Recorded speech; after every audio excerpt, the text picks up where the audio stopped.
Thank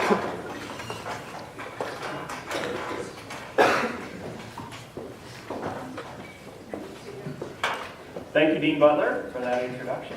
We're going to start the program now, and our first speaker is going to be Micah McCurdy, known to almost all as just Micah.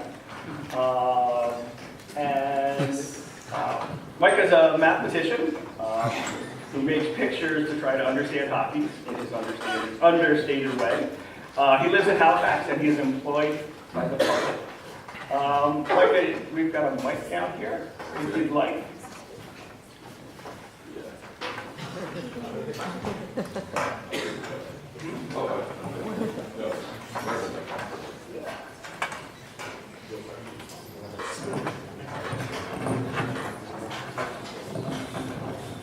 Hello, good. Well, hello.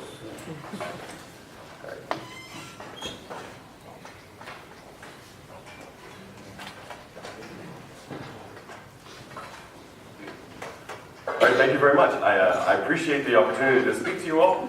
I especially enjoy the somewhat dubious honor of having you first. This is one of those times when I made a title for this talk, and then I figured I would change it, and then I never did.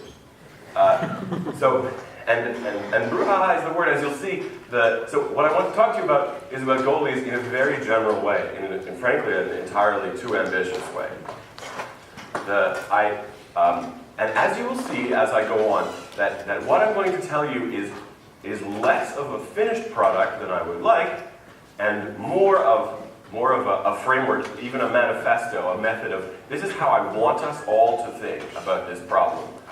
And this is the parts that are done, and these are the parts that are not done. My success today will be if a handful of people say, boy, that's wrong, I have to fix that. That's what I'm going for. As you will see, the project that I'm going to outline is quite large and quite ambitious, and I intend to do it, and I will need a lot of help. But along the way, hopefully we're going to understand some more things about goaltenders. So, what do we want? What do I want? I want a framework for evaluating goalies. That's the point. Evaluating goalies, I want it to be all of these things. But by far the most important is fair. And fair, in this case, means, in the first instance, fair to the goaltenders themselves. So I have a beautiful dream that someday, when we're talking evaluations, that we will keep players and coaches and managers entirely on the hook for everything that they do, and not at all on the hook for things that are not about them. In some sense, this is a central problem of analytics. The word literally means pull apart. To try to say, this is that guy, this is her fault, this is her triumph, this is his success. Being able to try to nail that down. So in particular, I think we all know that all of the existing measures that we have for goaltenders, in larger and small part, have this problem where metrics where things that are done on the ice by people who aren't the goaltender are baked into the goaltender analysis. So we'd like some way to separate that out. Second, I want it to be simple. And simple in this case means a single number. That's about as concrete as I think we've come to understand, and there'll be difficulties there. In fact, you'll see that there's a lot more than just single numbers. But it should be boilable, as it were. It should be distillable into a single number, where you can compare and say, this number is higher, that number is lower. Today we prefer that. And preferably also interpretable in a pretty easy way. Third, we'd like something to be extensible. There's a joke in software circles that extensible means it's not finished. And you'll see that that's mostly true. But the extensible that I mean here is I want a framework for evaluating goaltenders, which once we get new data, once we get different kinds of data, once we have all sorts of different, and as seasons go on, it's just time, not only new styles of data, but also once we get new data of the form that we're already familiar with, can we continue evaluating the same way and say, okay, this is still fine, it's just better now? Or do we have to say, okay, now we need a new way of evaluating because we have new data? So, we anticipate beautiful puck and player tracking data. When we get that, do we have to say, well, I guess the old ways are done now? Is it like the French Revolution where now we have a 10-day week with all new things? Like, is it total? Or do we just say, okay, that's fine, we'll just do it the old way. Or now, it used to be our uncertainties were like this, and now our uncertainties are like this, and everything is the same, only it's better. The fourth thing there is actionable. This is a terrible word. It doesn't have a good synonym. I'm so sorry. Some of you may remember a woman named Claire Austin who was active on goalie Twitter for a number of years. And she was one of her hobby horses, which I agreed with her completely on, is that part of the trouble with goalie evaluations is that she could never look at a stat and say to the goaltender about which it was describing the playoff and say, okay, Jim, this is what I need you to do. There was never, you take somebody's save percentage, your save percentage is bad. All right. How do you, every metric that evaluates a particular player, it ought to be useful, if not to them personally, at least to their direct coaches for making some sorts of improvements. What should you do? This is a weakness. Here, and then a coach can say, okay, I have an idea, a drill, a practice, a scheme, a psychology, something for how you might address this weakness, not just, this is better than that. And then repeatable is the statistical thing, and that's the nerdy item, and in fact, it's by far the least successful of the 5 things, which is why I naturally chose to present this at a statistics conference. So, however, we all know that the state of repeatability in goalie stats is bad, and we'll see that, and you can judge for yourself if I've set the task well. So what kind of framework could possibly do all these things? So I decided to use a Markov chain, which is a fancy name for an extremely simple idea. It said to break defensive zone play into discrete states, and I gave them those names. Those are the 7 states. Those are my names, and I'm going to tell you what they mean. And so I'm going to start talking a lot about defensive zone play, but the point, keep in mind, in fact, we've had all the time is to evaluate goaltenders. A lot of other stuff is going to come in, and you say, well, how is that possibly fair? And the whole point is that we're going to try to say, okay, these parts are the goalie parts. These parts are not the goalie parts. So we're going to need all the pieces, but only some of them are going to be part of the evaluation. So the first state is a shot. A shot is being taken on a goaltender. This is, and you should imagine this is a shot, in the instant of being taken. We're going to cheat a little bit. This is an unblocked shot. We're going to say this is a shot that is not blocked before it gets to the net. So maybe it's a miss, maybe it requires a save.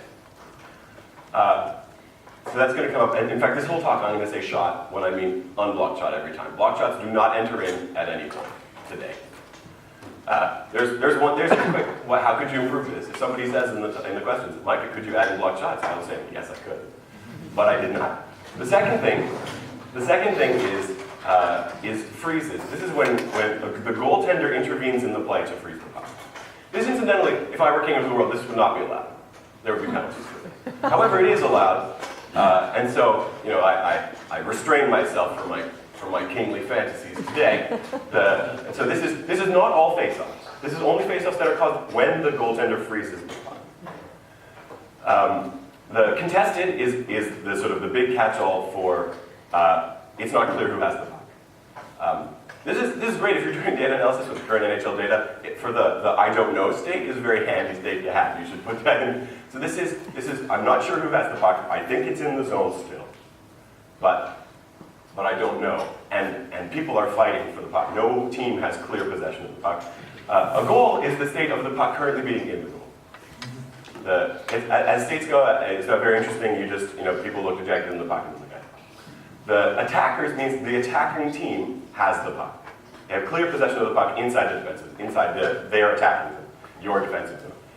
If you like to pretend to be a goalie, and don't we all? That'll be the easier way to think about all of the words in the talk. And the second last state is defenders. That means your defending team has the puck. And safe here means in the neutral zone. And for the purpose of, we've all seen stuff where players think they've cleared the puck and they think they've relieved pressure, but in fact they've done nothing of the kind. The Dan Girardi special. But it's not a hockey conference if we can't take pot shots. But for this purpose, I'm looking at in-zone play as if it were its own thing. And at the end of the day, either everything goes right and the puck is cleared, or everything goes wrong and the puck is in the net. And what happens in between is what happens in between. So what does happen in between? So then not only did I have those states, but then I went through a whole pile of data, in fact, the entire decade's worth of data, everything I had, and assigned transition. So you'll notice I said that I was going to make a Markov chain. Markov chains are described by matrices. You don't need to know what they are because I'm going to tell you what this one is, and that's the only one you need to care about. In particular, notice this top row. This says, what happens when a shot happens? Well, what happens after a shot happens? So in this case, 4 things can happen that I am declaring by fiat that I'm only going to tolerate 4 things. And I'm only going to write down what happened in those 4 columns. Either another shot happened. So there's a very generous notion of rebound. It includes, among other things, it includes what you would, as a hockey fan, what you would say, okay, that's a rebound. But it also includes things like, he missed, the puck went around to the point, and they immediately shot the puck again. Which is not a rebound, but none of the other things happen in between. A freeze is reasonably easy, and of course it's, and this is, again, general, so this would include a goaltender who knocks the puck into the net, for instance, would count as a freeze because that's what happens on the ice. Possibly the puck could be contested, that's by far the most common, as you'll see, or the puck could go in the net, that's bad. But in particular, I'm not permitting transitions from shot to attackers. It doesn't ever happen.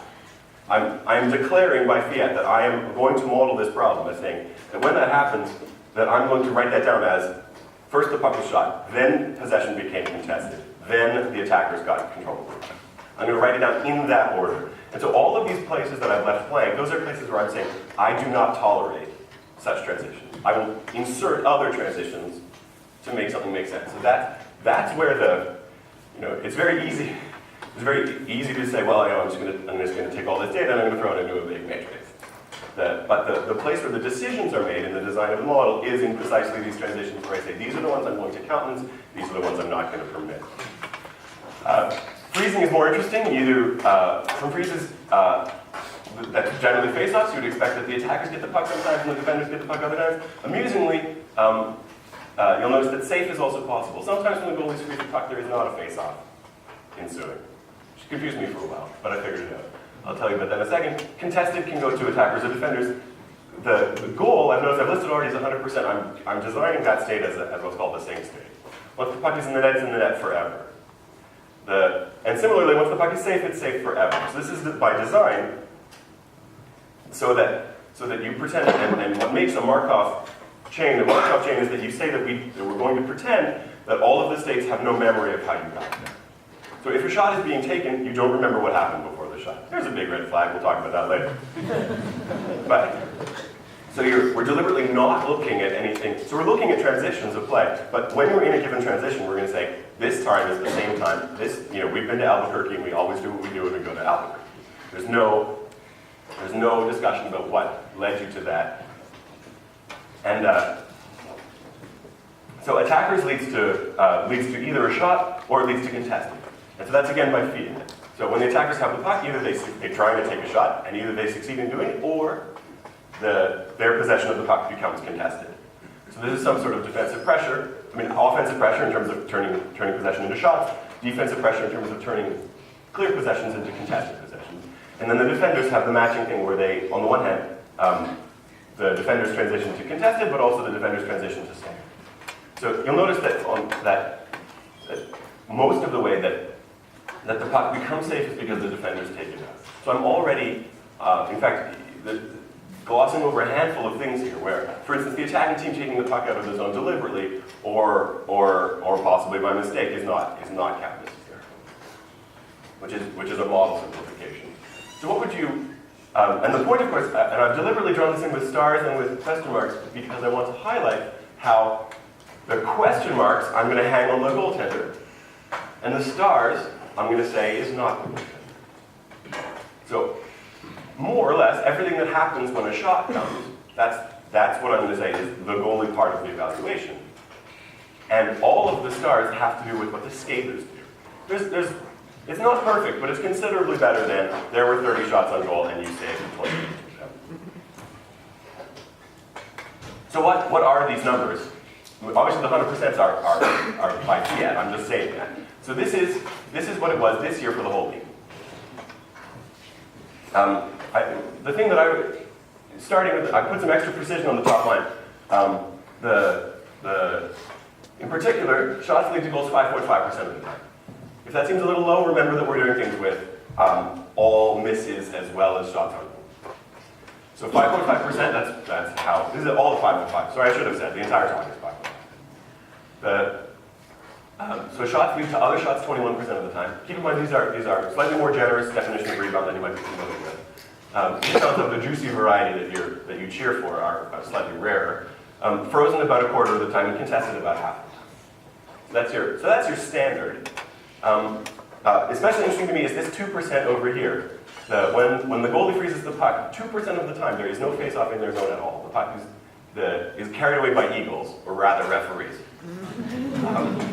And the standard, by far the most common thing, is when defenders come in and scrum. Then there's no face-off in your zone. Face-off comes out, which happens 2% of the time.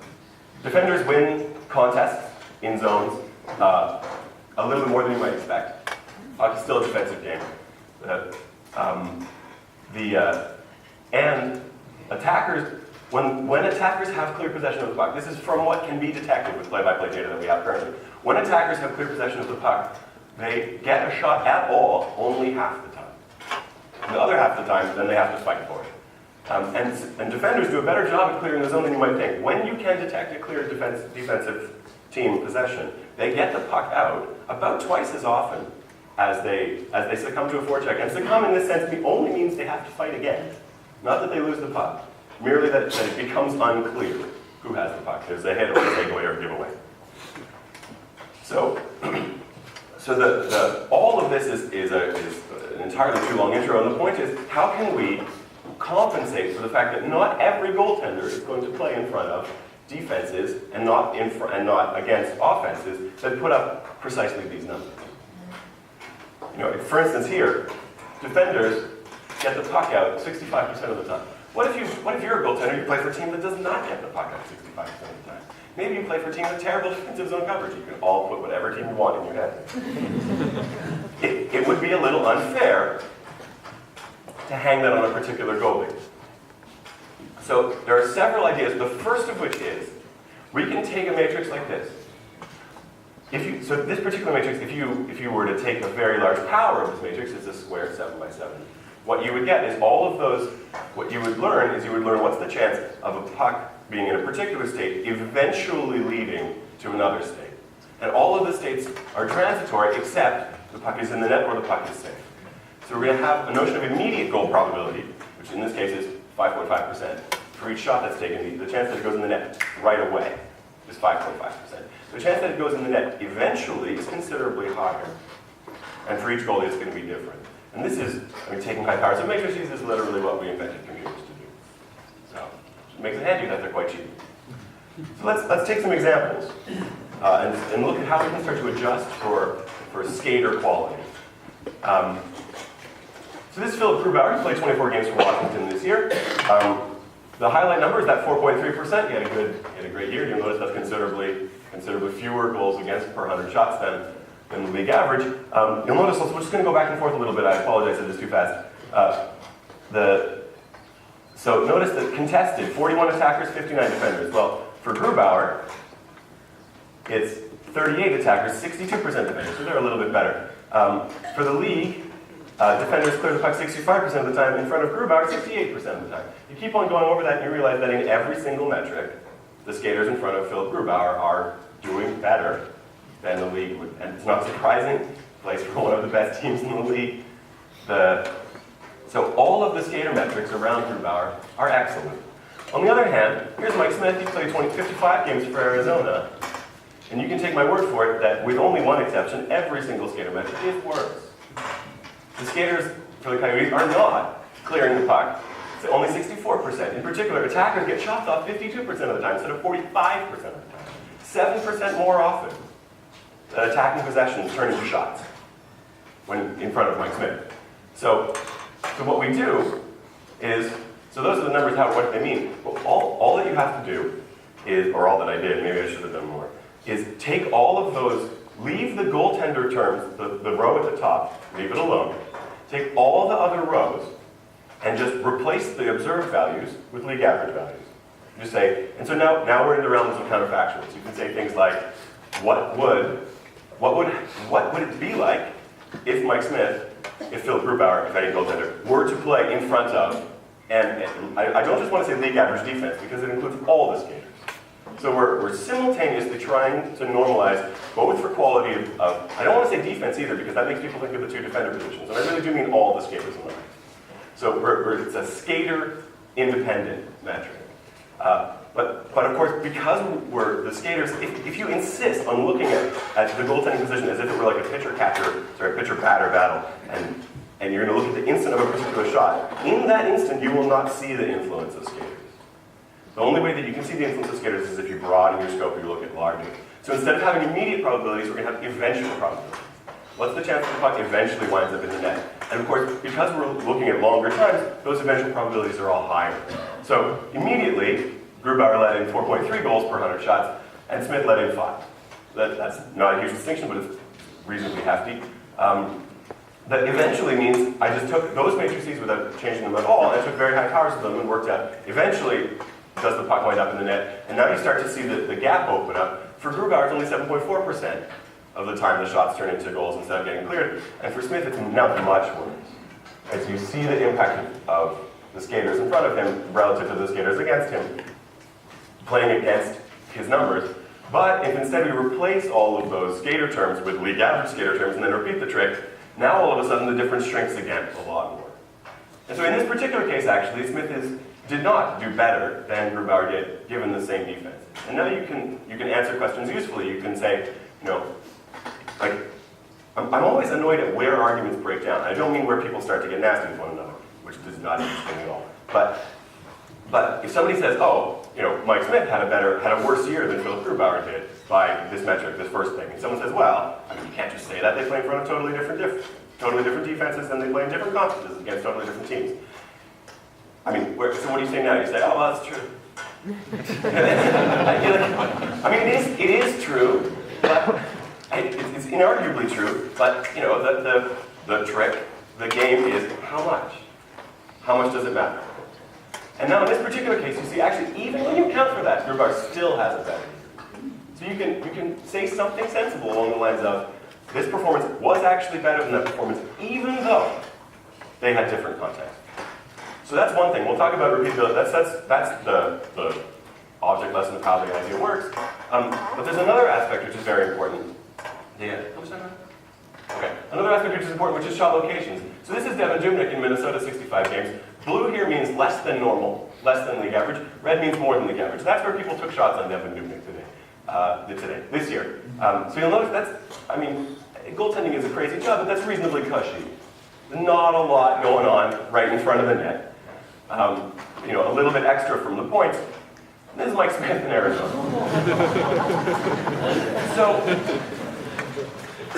So one of the things, and now if I want to take this into account, mathematically it's very simple. I take my 7x7 matrix and I change it to be a 10,000 by 10,000 matrix.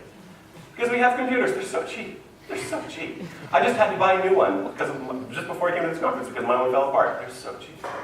Yeah, they are. And so all I do is take that shot row and shot column and turn it into 10,000 shot columns. That's how fine the league data is resolved.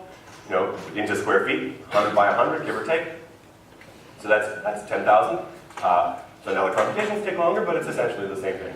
A little bit of smoothing to make it all make sense when it's done, which is by far the most work, but which is not interesting to talk about. And now let's look again, let's compare Dubnyk and Smith. Immediately, their totals are almost the same, 5.1 and 5.0. And so I call this process, and now, of course, once you have shots, you can say, what would happen if instead of having the shot profile they had a standard shot profile? What if we gave them a normal test? It's the same test for every goalie, and we imputed their performance on a standardized test from their performance on the test that they got. And so then you have a new notion of standardized shots, and now, of course, Smith drops, his number gets smaller. This reflecting the fact that his shots were harder than average. Whereas Dubnyk's number gets larger, reflecting the fact that his shots were easier than average. And now you can do the same trick that we did before, where you can look at what happens in the long run. So we're going to both standardize shots and also standardize skaters. So SGA is the name I've given to this stat, which just for this first thing. which stands for standardized goals against per under. And so the last question is, how does it work for repeatability? The answer is not as well as I would like. So there's lots of things that need to be done. And here I chose something very ambitious. I split goaltenders' careers into 25 game chunks. I ignored the ones at the end, which didn't fit into even parts of 25. And I tried to predict the future value of the stat over 25 games. This is considerably more ambitious than anybody I've seen doing goaltender evaluation. Because 25 games is, on the one hand, statistically it's not very many games, but also it's about as many games as you can talk credibly in a given instant to anybody about goaltending. 25 games is about a long playoff run. It's the kind of thing where you say, oh, we're going to play this guy for 25 games. That's a substantial chunk of your season. And the repeatabilities that I got, looking at the entire goaltender careers predicting the 25 games, is quite low. These are Pearson R's, so that's 0.185. The skater independent version is worse, and I don't like this. This one, the standardized shots, is fine. A different approach that you may have seen is, instead of saying, here's a goaltender, and we're going to use what they did to try to predict what they would do on a standardized data set, a matching dual approach is an expected goals approach, like Manny and a handful of others have suggested, where instead you say, we're just going to say how hard the job you did was, and look at how many goals we would expect people to score, and compare that to how many goals they did score. That has a better repeatability, slightly better. Incidentally, the only thing which can match that is all situation save percentage. The standard in analytics work is 515 save percentage, which repeats very, very badly, way worse than all of those. So, if there's one takeaway, is the existing state of goalie stats is much worse than you realize. We knew it was bad, it's way worse than you thought. So this is the idea, and there's a few things which remain to be done. In particular, instead of just taking what little data we've got, we know a lot about goaltenders when they enter the league. In particular, we know that a lot of people think that they're good enough to play in the league, which is not included in this data at all. Right? If somebody puts you in the net and you're not, having your name sewed on in an emergency, we know you are probably okay at this. We have some idea about how good you are. That's not included. I need to be a little more Bayesian. It would be nice if we had dissections of qualitatively different shot types. That would be great. It would be also nice if we had something about pre-shot movement, which we just don't have data for. But that's part of why I was talking about something extensible, so that we could say, once we do have that, we can say, okay, we'll just make the matrix bigger in the following ways. Maybe you have to do some extra post-processing with your cheap computers. But what you get at the end is still the same thing. You still have the same metric, and now it's just bad. And it would be nice to talk about zone entries, not as if they were all the same zone entry. We'd like to be able to say, okay, this is this kind of zone entry, which is going to lead to a shot eventually, which is going to be more exciting. So those are the pieces I'm going to do, and that's all. Thank you very much.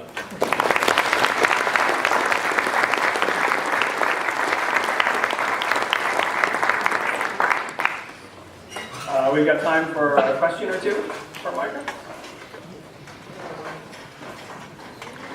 Sir. Oh, okay. This is microphone coming through. Kind of interested about your Dubnyk analysis. Did you go back and look at Dubnyk when he played for the Oilers before he got traded and compare that kind of to them? I did not. Although that's one of the possibilities that's exciting. Part of why I approached it this way is that you could compare the same goaltender as they change teams, and because you could see if the improvement or lack of improvement was caused by the shift in team or not. And in this case, I just didn't get around to it. There's also some totally amusing counterfactuals where you can say things like, what would Carey Price do with Henrik Lundqvist's team? Just purely like, I should have done a handful of things for pop, but I didn't. I'd like to talk about your transition matrix for a second.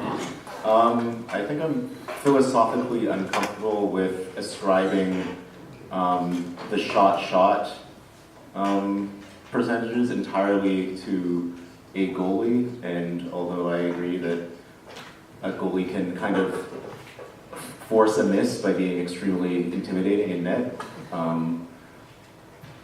do you think there's any merit to adding a second probability, like so you have a transition from shot to save, and a transition from